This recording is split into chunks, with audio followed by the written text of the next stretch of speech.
What's going on, everyone? Juice Bags here, and welcome back to some Dungeon Defenders 2. We are continuing along in Chaos 9 Prime Incursions, and that brings us to Chrome enemies. On Chaos 9 here, we're going to basically do a very similar build as we did on the last run with those Lavamancer Fissures. However, on this one, we are going to add in some Skyguard towers to help things out.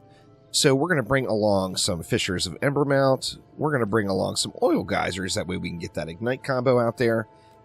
We are going to use some Boost Auras. The Oil Geyser, of course, does have Destructive Pylon on it.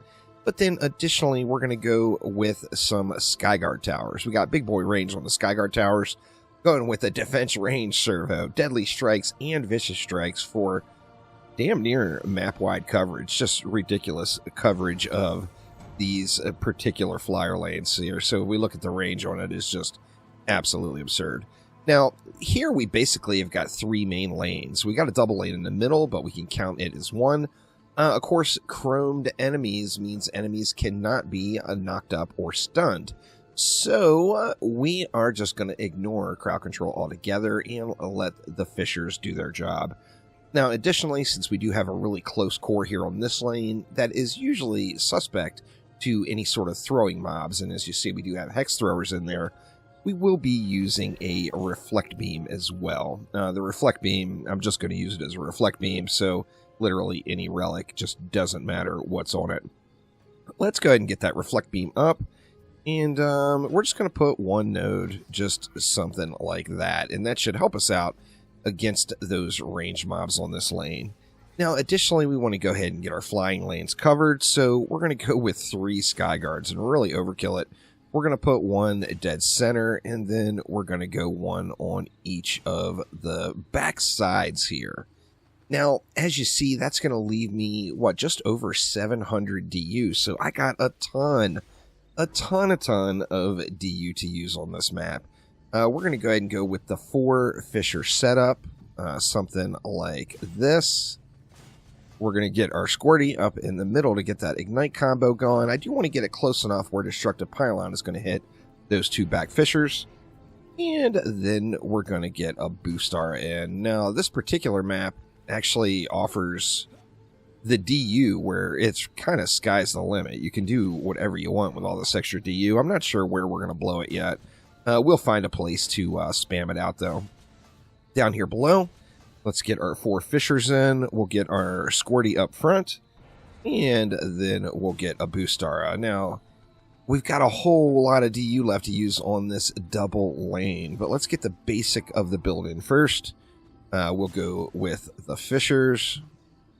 For those bad boys, we'll get our Destructive Pylon Squirty, and then we'll get a Boost Aura. Now, wow, we got like an entire lane's worth of DU left over. What do we want to do?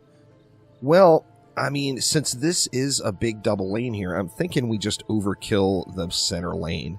So I've got anti-melee defense rate controller on some Flame Auras with Encroaching Flames, Deadly Strikes, and Destruction. Let's throw a couple of Flame Auras in just to really jack up this front-loaded power here. Making sure to get both of those close enough to the Destructive Pylon to get the benefit of it.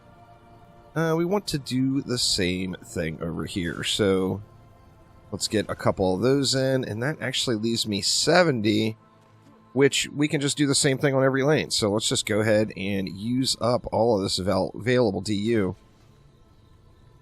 And get the power in. I'm going to have to put this one a little bit wonky.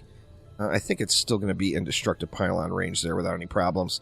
Now, we do have 100 mana left, so I'm going to go and just throw one upgrade on each of the outside Skyguard towers. And now let's just let it fly and see what happens. Now, we have got an absolute ton of front-loaded power here, so everything should just get annihilated. We see those Hex Throwers taking their shots at the sub-objective. As expected, we had, one enemy push through. However, that enemy did not make it. Now, obviously, once we get some upgrades in place, we're going to have an entirely different experience here. But we do want to get a little bit of damage in We are using that Embermount Flame, so we're using that expecting enemies to push through. However, you know, wave 1 is always, of course, still going to be the toughest wave. We don't have an Assassin Trap in either, so there will be some death on this one. No doubt about it. We could have put an Assassin Trap in instead of going with all this power. However, I am taking the power route on this one, and we're not really going to worry about the deaths. So this lane is in risk of the Wyverns making it through the lane as well. However, that Reflect Beam is going to completely negate any of those Wyverns' ranged attacks. So should be in good shape there. Now, as soon as we get some upgrades in, this map is going to go into chillax mode, as it's all about the ups. So let's just go ahead and start putting the upgrades in now. We're going to start off here at the bottom. Let's get all of the fissures down here upgraded.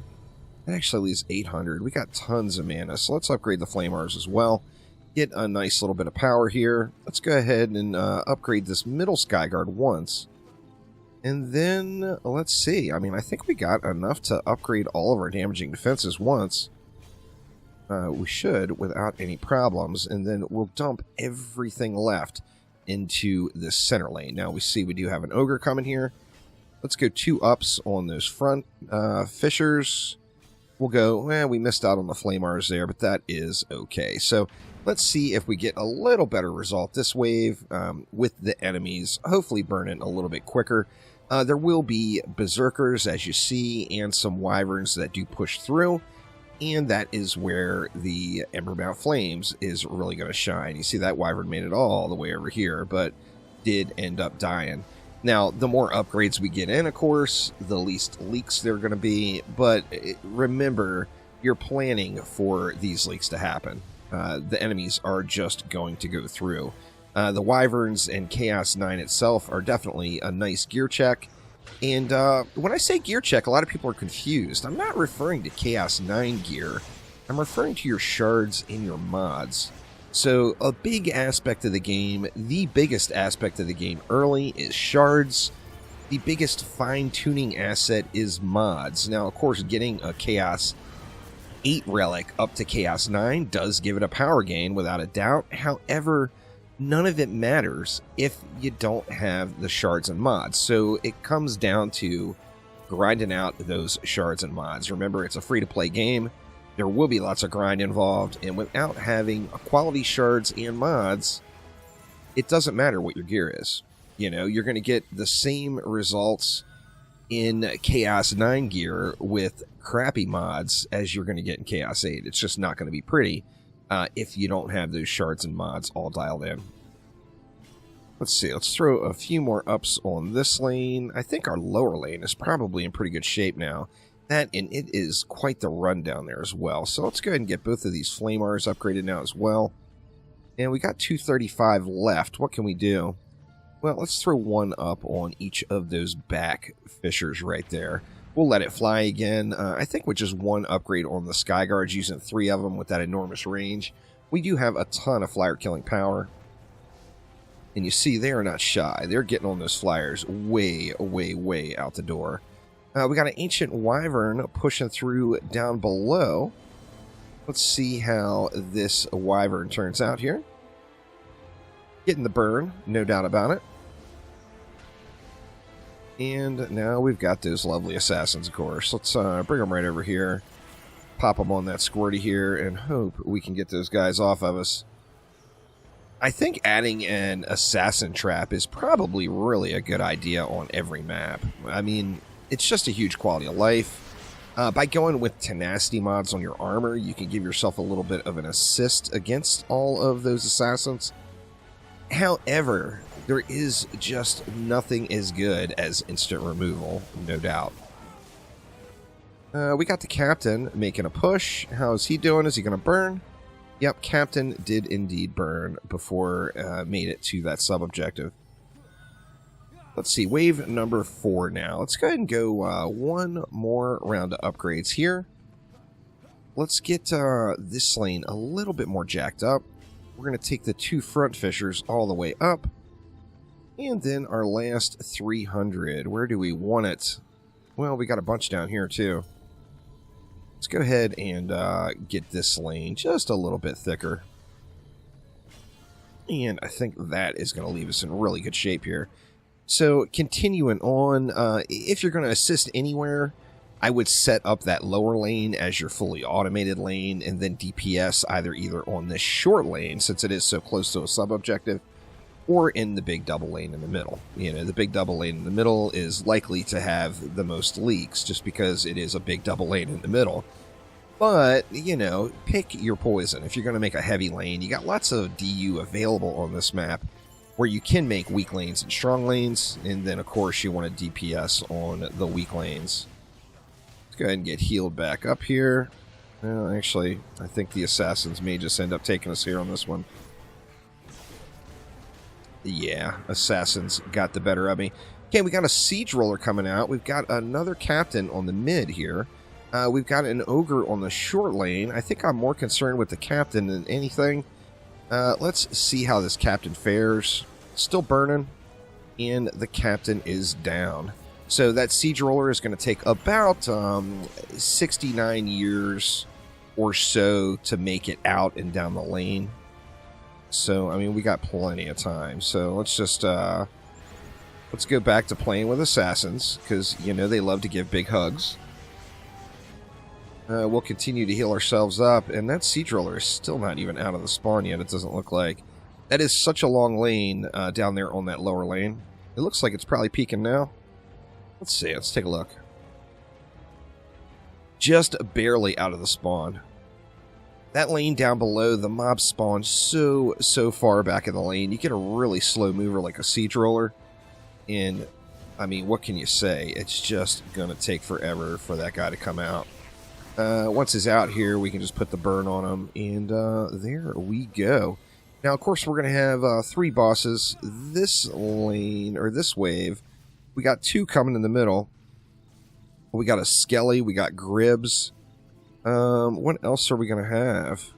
Looks like we're going to have a Malthius down below. So, I think, maybe, I think we're good.